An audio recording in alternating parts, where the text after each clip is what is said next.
I remember the first time I consciously wanted to quit. I was 7 and I had a big school science fair project I was working on. I was so excited about my project idea. I was talking about different kinds of rocks because, that's what 7-year-olds do or something. And I really just wanted to talk about the pretty rocks that I had gotten on a recent trip to the gift shop at Luray Caverns in Luray, Virginia. I thought they were pretty and sparkly and purple, and they had all these colors, and I wanted to talk about them in my science fair project because I thought they were so awesome. I thought this would be so easy and I would breeze through this science fair project. But when it came time to actually do the work and look beyond the pretty sparkly rocks and really learn and be able to understand and explain the difference between sedimentary, igneous, and metamorphic rocks, the project suddenly got a little hard for my 7-year-old self. And suddenly it wasn't as exciting as before. I wanted to switch to a different science fair project topic, like bunnies or making a volcano or something else. But my parents would not let me. They said, nope, this is the topic you picked and you will commit to it and you will do a great job. Now, they did not help me with the project, but they supported me and they encouraged me and they guided me along the way. And in the end, my project was awesome. I got an O for outstanding. Now, what exactly does this have to do with business? Well, so often early on in our lives as entrepreneurs, we get excited about the pretty, sparkly aspects of business. We have this big idea we think will be an instant success and an instant hit, and we go full steam ahead until, bam, we hit a wall and business gets hard. And bills come up, or a snag in our plans happens, or someone tells us no, or we get a bad review. So we want to quit, and we want to give up, or change ideas, or change businesses. But let's be honest, successful business owners we see today, they never quit. They did not give up. They kept going. They pushed through. When they got to a wall, they either knocked it down or they climbed over it. They got support and encouragement from those closest to them. And now they're on the other side. That's what a good and hardworking entrepreneur does. They keep showing up every single day, even when it's really, really hard. Welcome to Business with Purpose. I'm your host, Molly Stillman of stillbeingmolly.com, and this show is all about bringing you the stories behind the brands, companies, and small businesses that are literally changing the world. Each week, I interview an entrepreneur, a CEO, a nonprofit director, or just an all-around amazing person who's trying to make a positive impact not only through their personal life, but also with their professional career. My goal is to show you that no matter what you do for a living, you can make an impact wherever you are. My guest this week is Hannah Davis, the founder of BANGS shoes. BANGS means help in Mandarin, and Hannah wanted to create a solution to help others while also creating an amazing, stylish, and functional shoe. Hannah started this company at such a young age and has worked so hard over the past 7 years. Her story is amazing and will inspire you to push through and work hard to achieve whatever goal you have set for yourself. So without further ado, on to the episode with Hannah. Hey, Hannah, welcome to the show. Thank you. I'm super excited to be here. I am so excited to have you on the show. You and I connected over email a couple months ago, and I have just been so fascinated by you and your story and BANGS shoes and all of that. And so I want you we're going to kick it off. We're just going to hit right into it and dive right in. So I would like for you to give us the Hannah 101 and tell us all about you, your story, and BANGS shoes, especially for those that maybe haven't heard of BANGS, and just give us the background. Yeah. Oh my gosh. All right. Where do I start? So I run an online footwear brand called BANGS Shoes, and our slogan is "Your adventure helps others find theirs." So we sell footwear. It's like a canvas, rubber-soled lace-up shoe that you can wear walking around town or to yoga or grabbing coffee. And the cool part about them is that 20% of the net profits are invested in entrepreneurs around the world. So wow. Yeah, actually last month, December 2017, we invested in our 1,000th entrepreneur in our 65th country. So that's what I do. And I just turned 30 in November of this last year. I live in Austin, Texas, but I'm originally from Columbia, South Carolina. Awesome. My mom still lives there, and I graduated from Clemson University, and I've been doing this BANGS thing for, I signed the LLC for I guess 7 years ago, like right when I graduated from college or the year after in 2010. Mm-hmm. But we didn't sell our first pair of shoes until 2012. So BANGS has really been around for 5 years. I like to call those first 2 years from after when I signed the LLC to when we shipped our first pair of shoes. There's air quotes around this, but my development period. But Yeah. I was living on James Island in Charleston, and there was like a lot of beach and a lot of fun going on. So, yeah. So I don't, should I keep going or do you? Well, I would love for you to kind of just go back a little bit and tell us kind of, obviously you grew up in Columbia. You went to Clemson, go Tigers. I didn't go to Clemson, but I love that school. I have a lot of friends that went to Clemson, and I'm in North Carolina. So I feel like we're neighbors. I saw that you're in Durham. My dad lives in Chapel Hill. Oh, really? That's awesome. Yeah, my husband went to Carolina.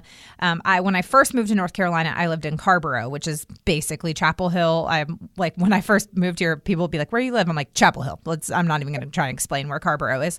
The funky version of Chapel. It's the cool Chapel Hill. It really is. Like, I always tell people, like, if Chapel Hill is a egg that you're cooking in a frying pan, the egg yolk is Carborough, because literally Chapel Hill borders all of Carborough, and it just kind of like hangs out there in the middle. It's really really hippie. And if Chapel Hill was New York City, it would be the Brooklyn of Chapel Hill. Yes, exactly. That's a great one. I will explain that to people.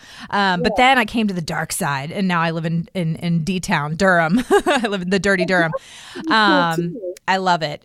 So, you grew up in Columbia.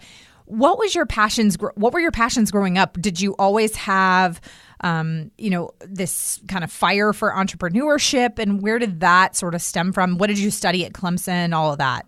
Yeah. I did not have a fire for entrepreneurship.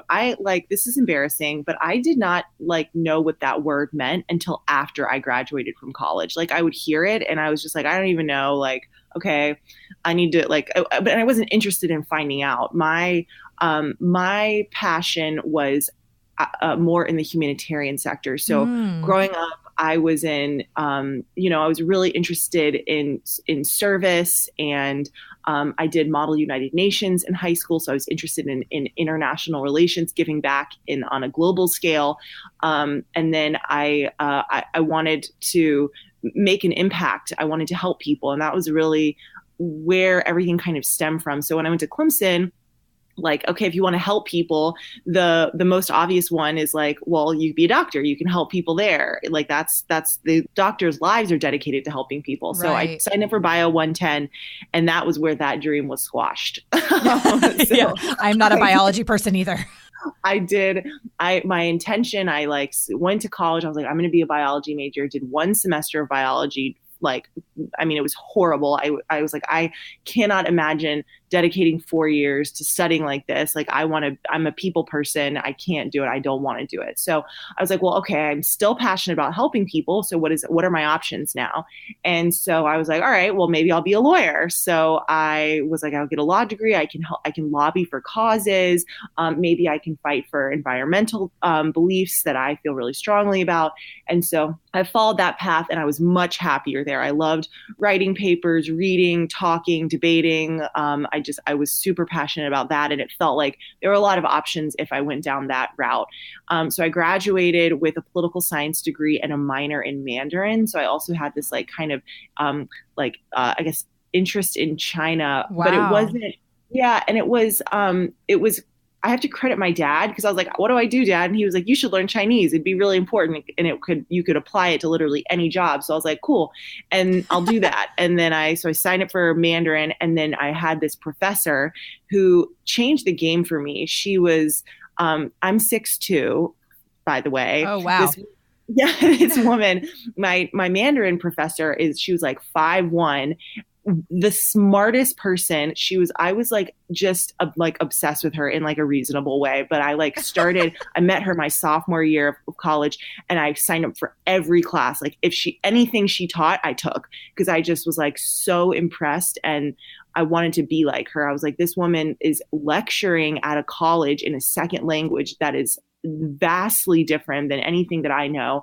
Just all of her like social cues, everything is different. It's like China is a different world. I mean, it stems from completely different philosophers. So there's like everything's the way people interact and like the assumptions people make when they're talking to each other. So I just was like, thought she was so incredible.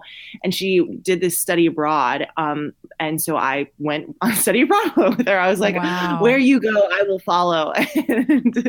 And that changed my life. Like that, I did 6 weeks in China, my junior year of college. And I was like, this country is so, I can't understand it. I need more time here. 6 weeks is not enough. Yeah. So when I graduated from college in 2009, I signed a contract teaching English in China for a year. So I found a way to get back to China. You know, I had like $100 in my bank account. So I was like, how can I get to China but get someone to pay me to do it? So I signed a contract to teach, and that's where I came up with the idea for the company. So the plan was still to go to law school. I had taken the LSAT. I had, made a high enough score to be able to get into law school. And so I was applying to law schools while I was in China. But I was encouraged by by my stepmom actually to have conversations with people who are doing the job that I think I want to do. Mm-hmm. So and not just have like this vision about, oh, it'll be great, I'll be a lawyer. She was like, you need to talk to people who are lawyers and find out what it means to be a lawyer every single day, because it's not Legally Blonde. Like, you need to get real here. So I have a bunch of lawyers in my family, and I probably had like 4 really meaningful conversations that ended up talking me out of law school.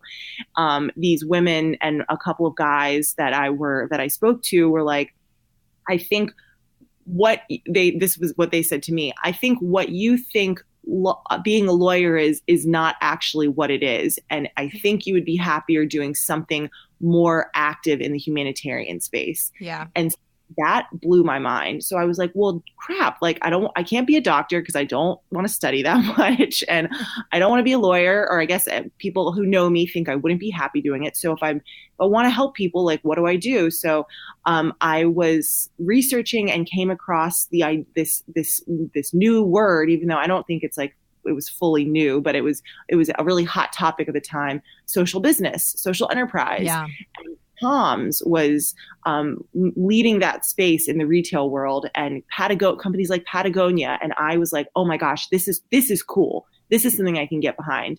And so I was like, I want to do something like that. So I was like, well, what are my options?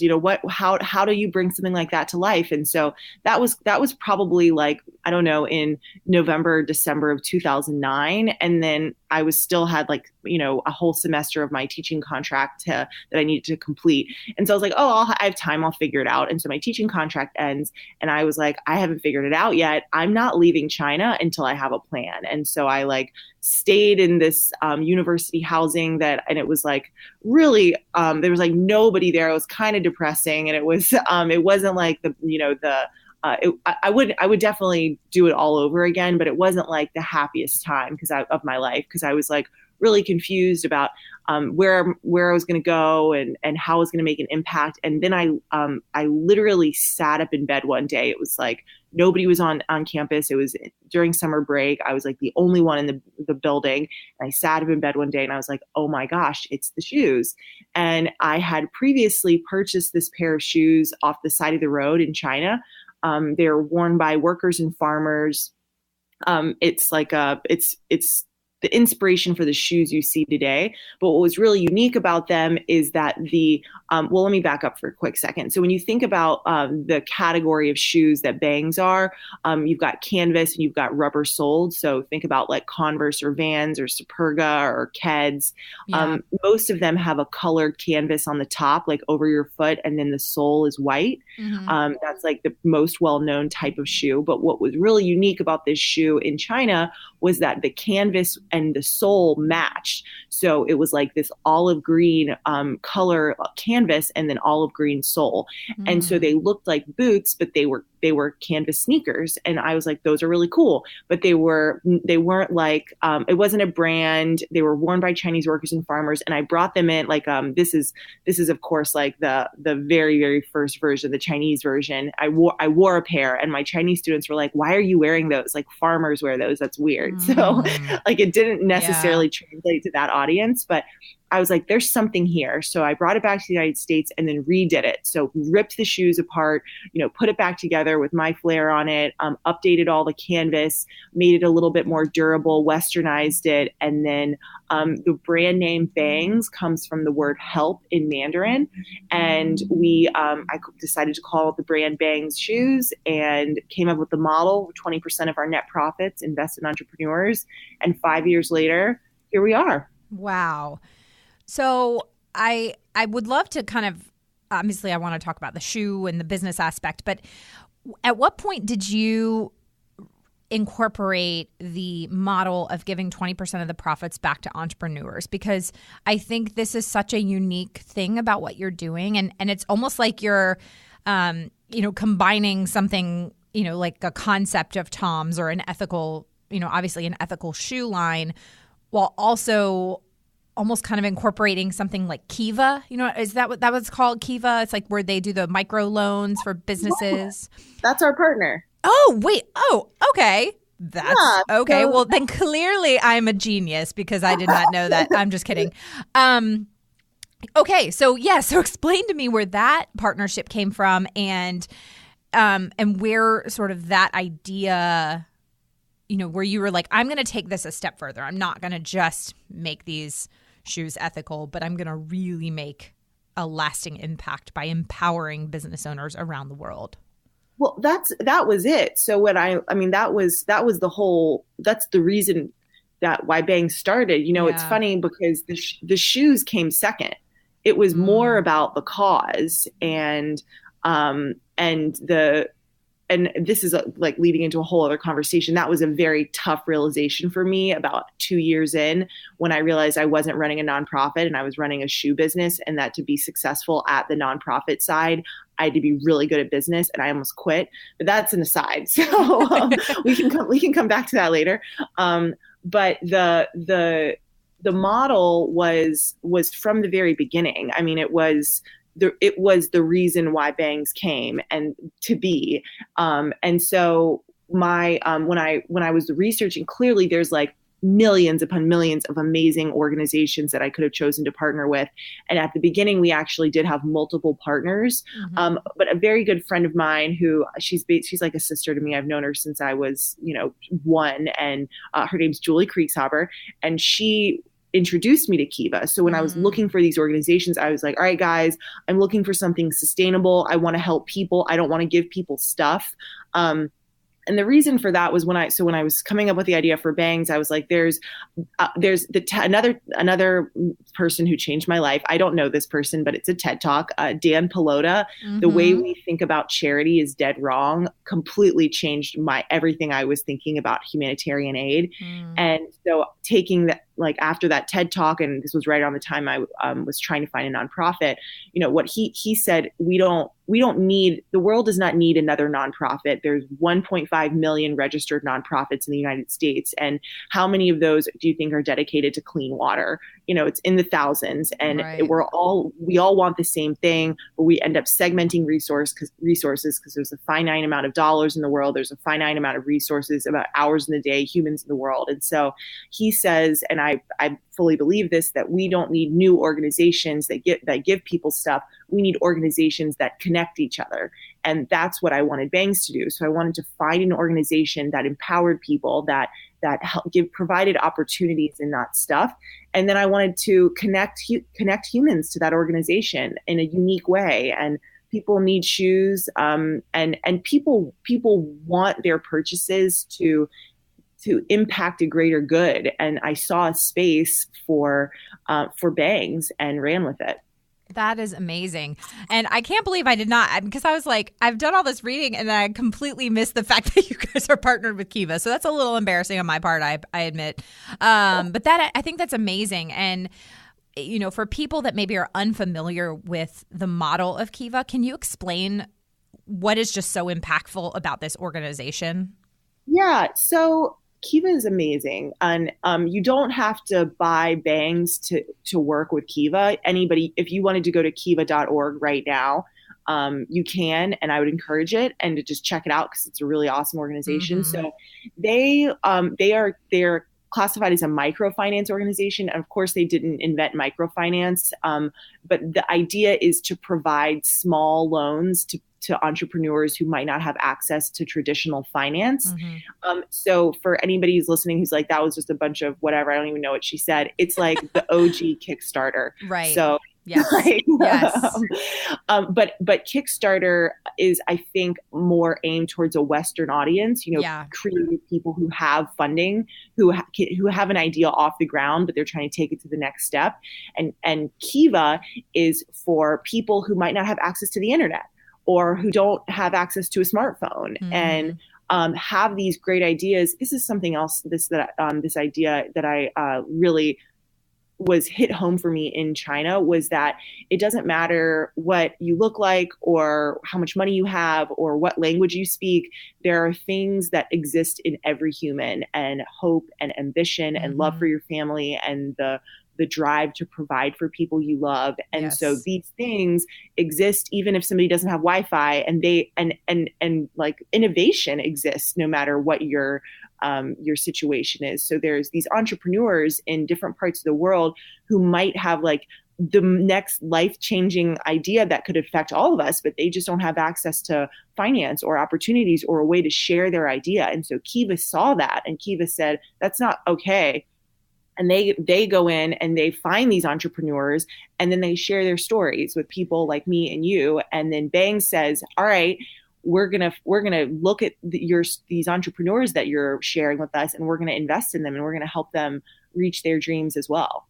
I think that is just so cool. And I think it's something that I tell people about all the time, is just that concept in general of what you were saying with, there are people all over the world, and yes, we speak different languages. Yes, we have different skin colors and different religions, and we, culturally on the surface are different, but inside of us, every mother around the world wants to just take care of her kids, and yeah. Every father around the world wants to take care of his family and, provide for his family and be a strong, male figure in their house. It's just, these are things that we all just kind of innately have within us, is we want to provide for our family. We want to provide for ourselves. We want to take care of ourselves. We don't want charity. We don't want handouts. We just want opportunity. And I've seen this kind of, in at a very, very micro level, with an organization that I personally work with in Kenya. And there's an organization that I'm a part of called Street Hope. And what they are doing is working with women who have been victims of human trafficking, survival prostitution, in the area of Thika, which is kind of like this, I kind of describe it as, it's a very urban area outside of Nairobi. If for North Carolinians, if Nairobi is Raleigh, then Thika is kind of Durham. It's just very, it's very urban. You have some, there's a lot of universities in the area, so you've got kind of a younger population, but then it's also, it has slums, and there's some, pretty rough parts of it, and but also some very nice parts. So it's a really interesting area, because it's not rural Kenya, but it's not Nairobi. So it's this kind of mix of cultures. And what we've been doing is giving these women, and we actually have one man as well, opportunities for microloans, micro business kind of startup loans, and to give them the opportunity to, very much like Kiva, bring their idea to fruition. And it's everything from a mom who wants to open up her own beauty shop and, help the women in her community feel beautiful. Or we had a man who is selling their milk a lot of times comes in these it's like bagged. It's very hard to explain if you've never seen it before, but when you buy milk to drink or whatever, it comes in bags so that it doesn't expire as quick. I don't really know how to explain it, but he, bought a deep freezer and he's selling frozen milk to people so that they have it and that it lasts longer. Then we've got somebody else who's, simple as just selling shoes for people in the community or school supplies. I mean, things like that seem so small and so basic, but have such a powerful impact on their community because each one of them knows what their community needs. And so they want to be able to provide that for their community and be able to then in turn provide for their own family. And so I've seen firsthand the impact that empowering an entrepreneur, and I am really passionate about women entrepreneurs, empowering an entrepreneur in a different and unique way can really have such a ripple effect on not just their own family, but also their communities. And so I think what you're doing is awesome because you're selling a great product. You're selling a product that's timeless, it's classic, it's trendy, it's all of those things, in addition to having, such a powerful impact on, as you said, over 1,000 entrepreneurs in, 63 countries? 65 countries. Yeah. So 65 countries around the world. That's 65 countries with different communities and 1,000 people that are impacting, their families and who knows what impact we'll see down the road.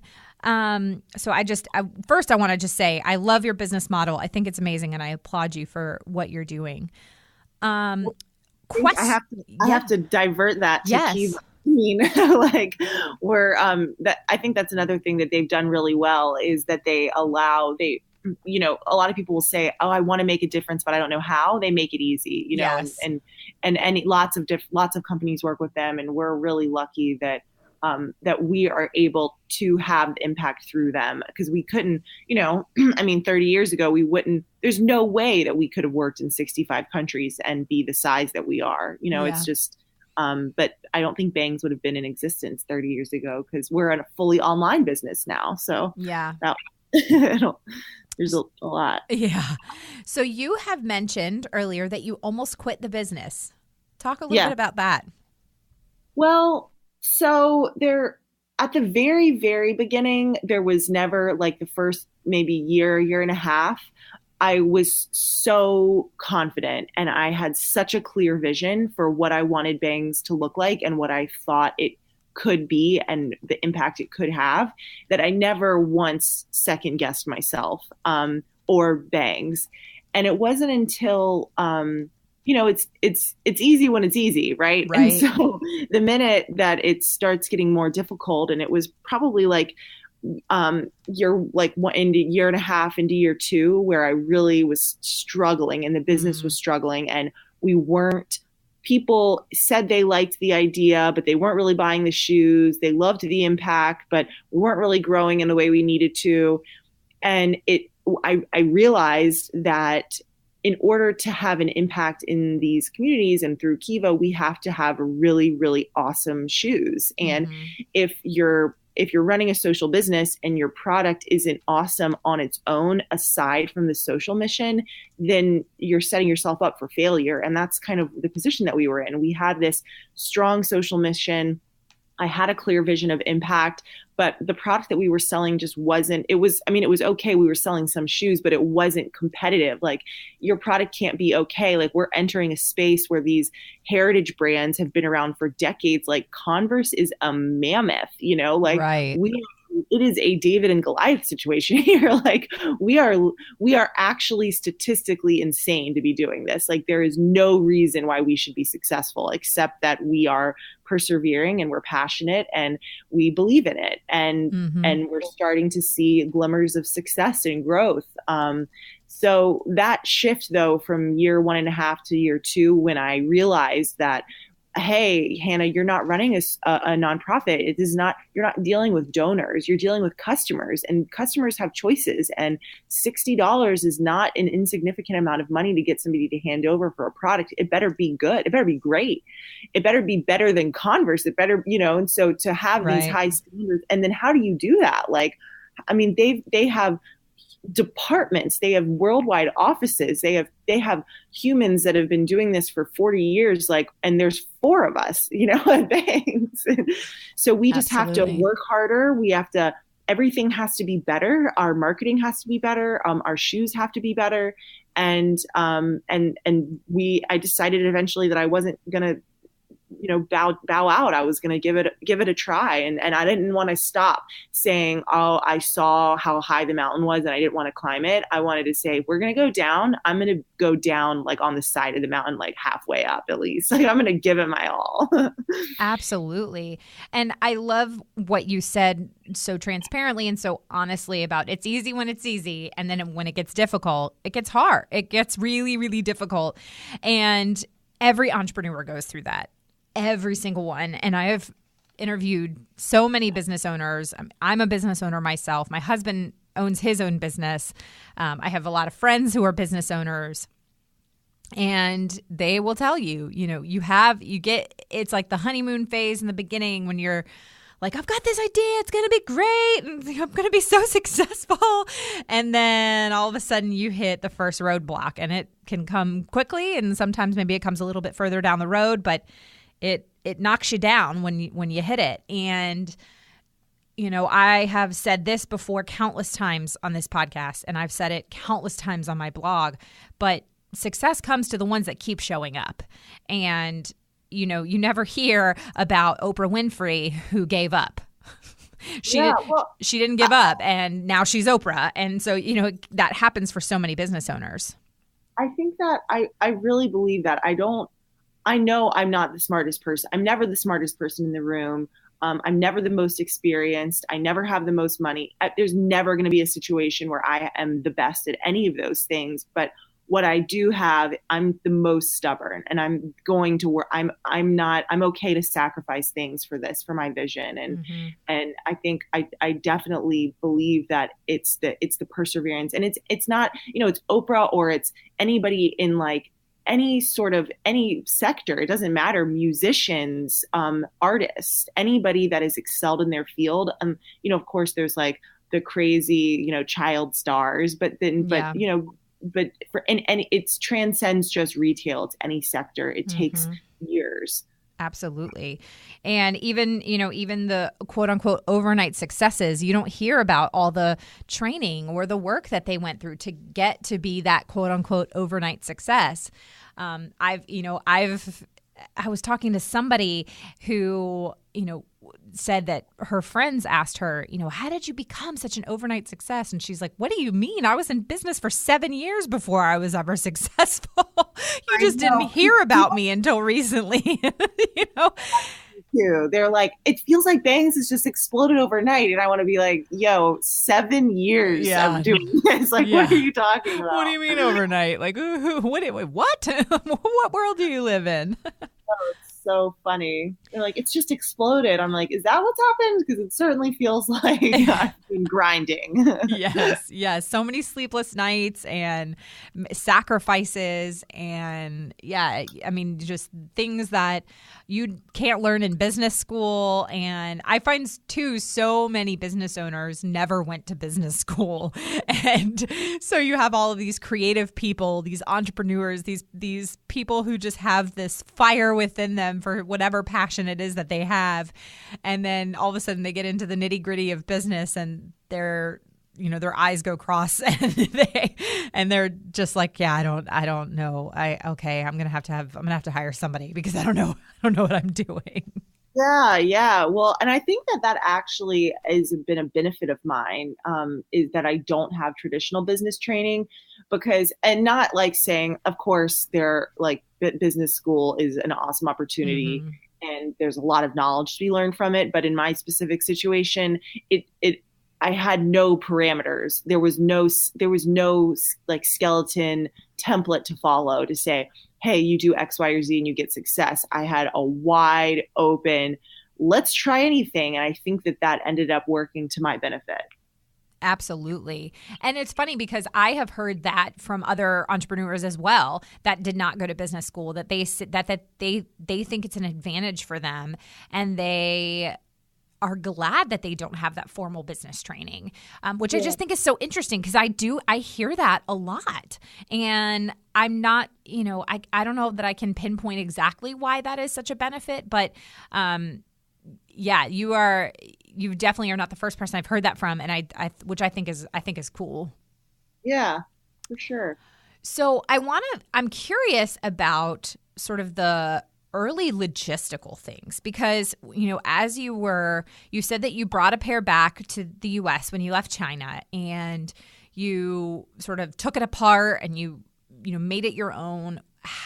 I mean, I don't know the first thing about making shoes. How did you learn how to do that? And, did you go to manufacturers here? And how did you kind of come up with the logistics for the actual manufacturing component and how to make that duplicable and scalable? So that's, I just asked a lot of questions. I said this, I think a little earlier.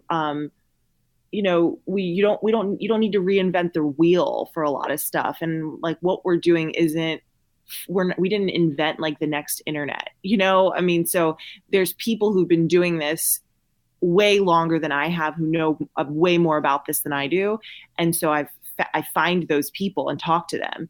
And people are so kind. I mean, there's been a couple of instances where I'm like, oh, that person isn't who I thought they were and they weren't helpful at all. But like, it's very a small percentage. If you reach out to somebody and they like your idea and sometimes I have no shame. Like I will follow up with somebody 15 times. Like if I want to hear from them, or I want their insight, or think that it would be an interesting conversation. And, I get people on the phone and I'll be like, all right, I know I only have 15 minutes. This is what we're doing.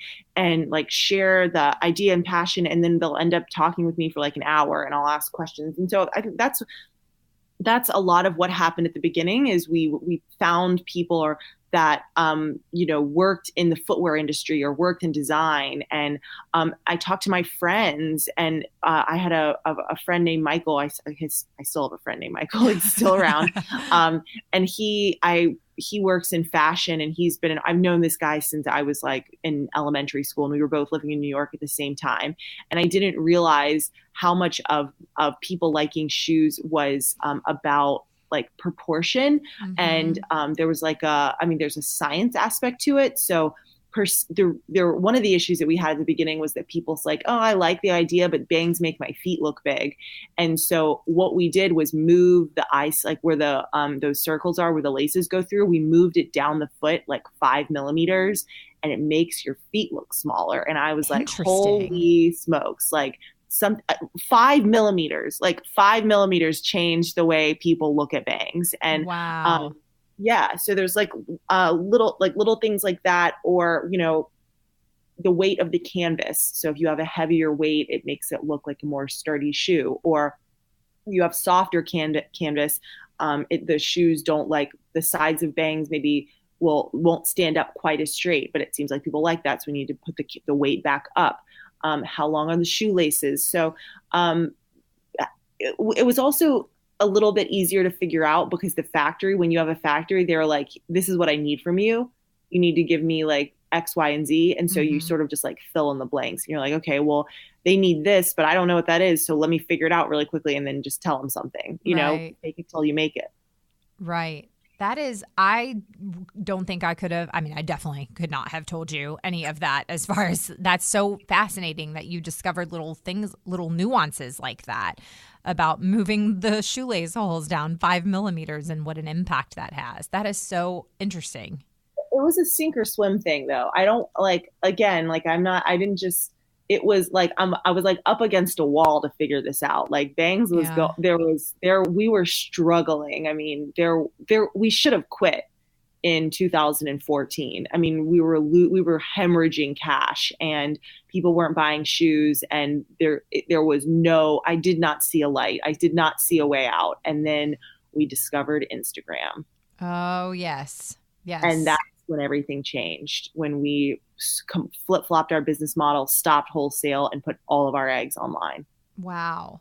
What a change, and what a, such an impact that something like committing to it and pushing through and then finding where your niche is, what that can have.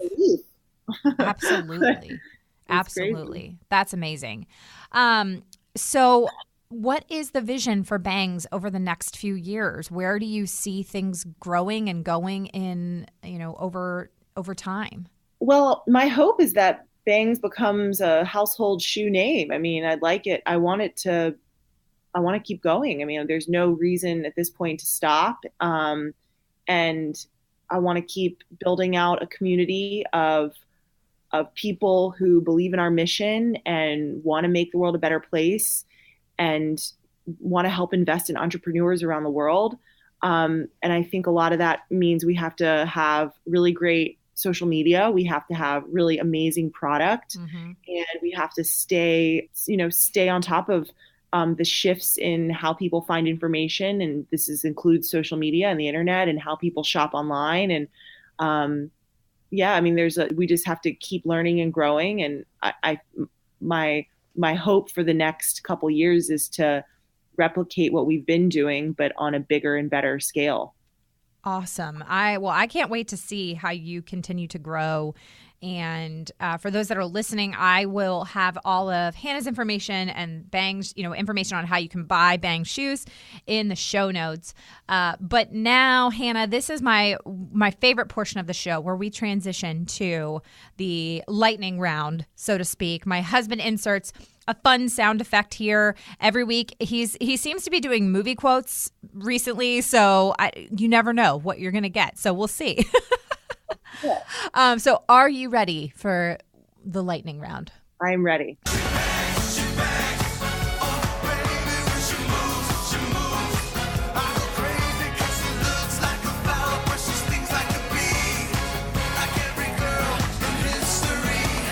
So first is this is a little bit of not a deeper question, but a little more on the serious side. What is the best business advice you've ever been given? And especially in the last 7 years, as you've run the gamut, what is the best business advice you've been given? This was given to me by a friend named Steven when I was still living in China. And it eventually led me to come up with the idea for Bangs. He said, I was 22 at the time.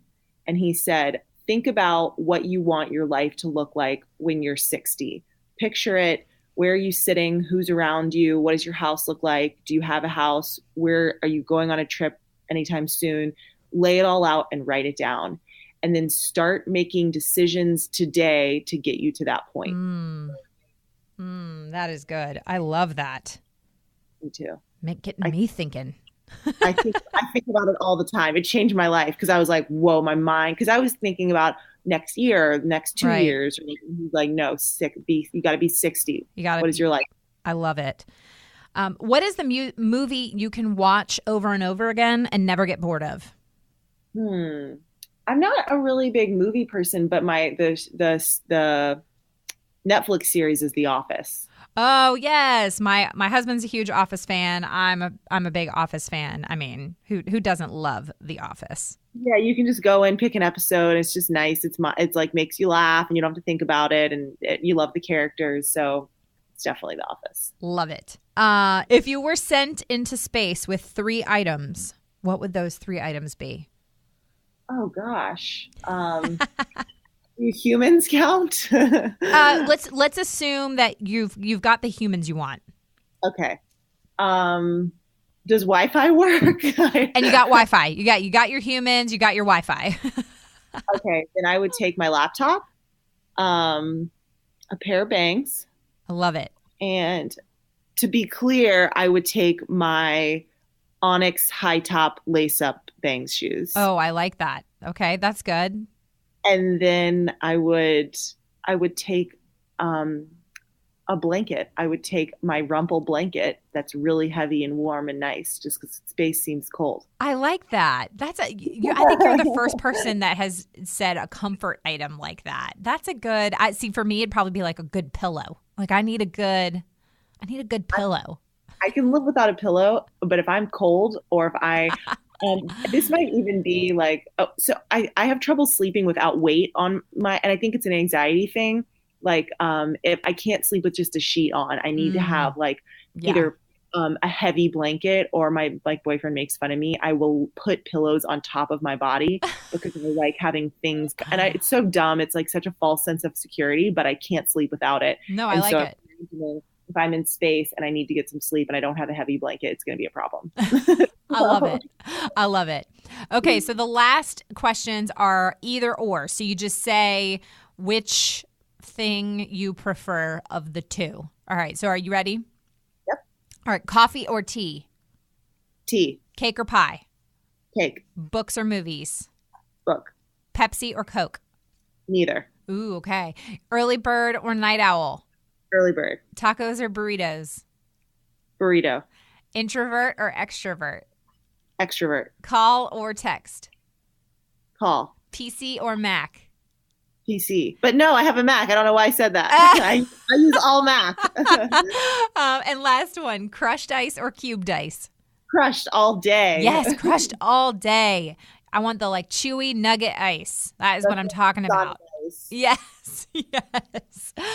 Hannah, this was so much fun. Thank you so much for coming on the show. And I'm so encouraged and I'm inspired by everything that you're doing. And I will be cheering you on along the way. So thank you so much for taking the time out of your busy day to be my guest on the show this week. Absolutely. I appreciate it. It was fun. And hope you learned something about bangs. Absolutely. I loved Hannah so much, and I was so impressed with her incredible work ethic, her vision, and her ability to push through the hard times to see success in BANGS shoes. And the impact she's having on thousands of entrepreneurs around the world is simply incredible. Be sure to give Hannah and BANGS shoes some love on social media this week. I will have all of their links and information in the show notes. Thank you so much for listening to this week's episode. If you are a first-time listener of the show, welcome to the show. Be sure to visit archives for past shows featuring amazing entrepreneurs and business owners who are quite literally, I'm serious, changing the world with their businesses. And if you're a regular listener of the show, thank you so much for tuning in and week out, and thank you for your support. Be sure to head on over to iTunes, Google Play, Stitcher, Overcast, Radio Public, or whichever podcasting app you like best, and make sure you are subscribed to the show. Clicking that subscribe button helps to make sure that you never miss a new episode of the podcast. And while you're there, would you mind taking a moment to leave a review of the show? Leaving a review helps me to know what you're liking and how the show is personally impacting you. And if you share the show on social media, be sure to use the hashtag Business with Purpose Podcast, or tag me at StillBeingMolly on Twitter, Instagram, or Facebook.